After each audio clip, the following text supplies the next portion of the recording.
Right, there are industrial disputes and there are industrial disputes, but never in my born days can I remember a company threatening to make itself go bust rather than reach a meaningful pay settlement with its workers. But that is exactly where Royal Mail have gone.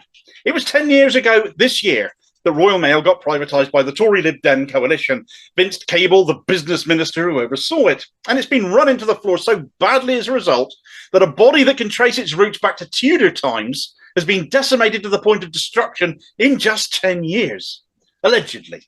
That's according to Royal Mail's dreadful bosses in their negotiations with the CWU union, literally threatening the union's members with sending the company into administration if they don't back down.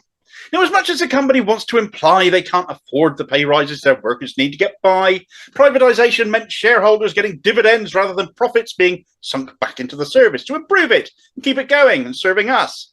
Privatisation only ever takes money out to line the pockets of those who chose to invest in it, and they only do that if they get a return. To keep doing it, they expect ever greater returns, and therefore privatisation is exposed as a big con in the end, since no service ever privatised has ever been improved by doing so. Electric, gas, telecoms, rail, you name it, the Tories flogged it until finally Royal Mail, at a time when privatisation was rapidly becoming more and more exposed as the complete con it always was done anyway. It's not postal workers wanting enough to live on that is the problem. It's the fact Royal Mail have been making huge profits. Little wonder, look at the price of stamps now. They're literally going up 15%. They're robbing swines. But on top of making large profits, they've also in the last financial year paid out £567 million in dividends to shareholders. That's money handed to the wealthy instead of into the operation of the company and into the wages of the people that bloody keep it running.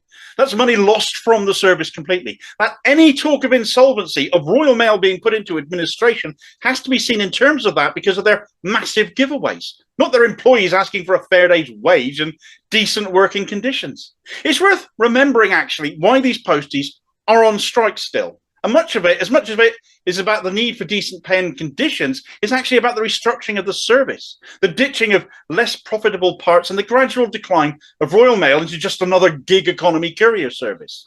They want 6,000 redundancies. They want a pay increase they offered when inflation currently sits at 10.4%, is currently of 9% on the table. So still a real terms pay cut.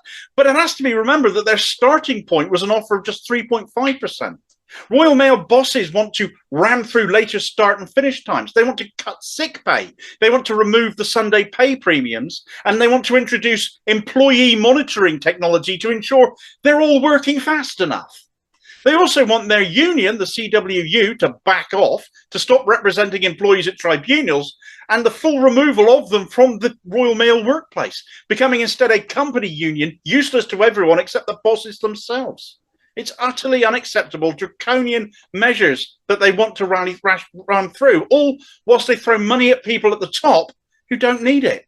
Speaking of, the CEO, Simon Thompson, awarded a bonus despite all of this of some £140,000 last year, on top of his own £540,000 salary. The criteria for that bonus being paid based now on shareholder satisfaction rather than business performance, as it was previously. Therefore, it seems the more shareholders get, the bigger his bonus is.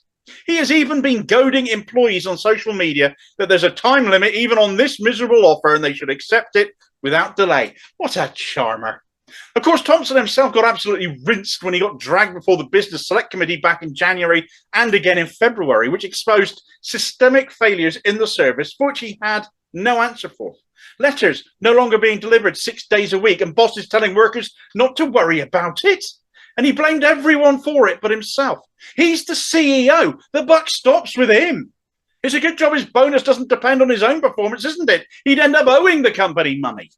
But it also means he's under no financial threat no matter how hard he batters our posties and how badly the service runs, as long as it keeps making money somewhere to keep shareholders happy. I can only surmise he's got quite the pension package if he ends up being the CEO who oversees the collapse of Royal Mail after some 500 odd years, so that he doesn't care if he ends up out of a job. But if I was an investor right now, I'd be very alarmed that my investment was being treated as so disposable.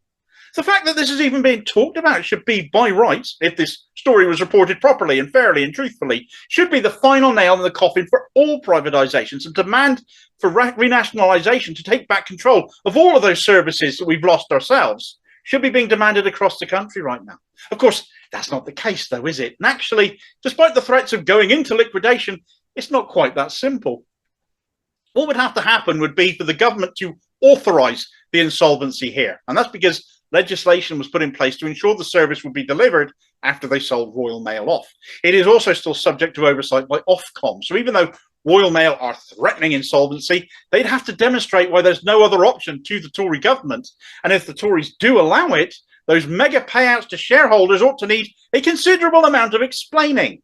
As for the shareholders set to lose their investments, no doubt we will end up compensating them out of the public purse, because it's what the Tories always do, isn't it? Stand by your post, folks. We may well lose it if you don't. Thanks for watching. If you appreciated this video, please do hit like and subscribe, leave a comment and hit the notification bell too so you don't miss the next one.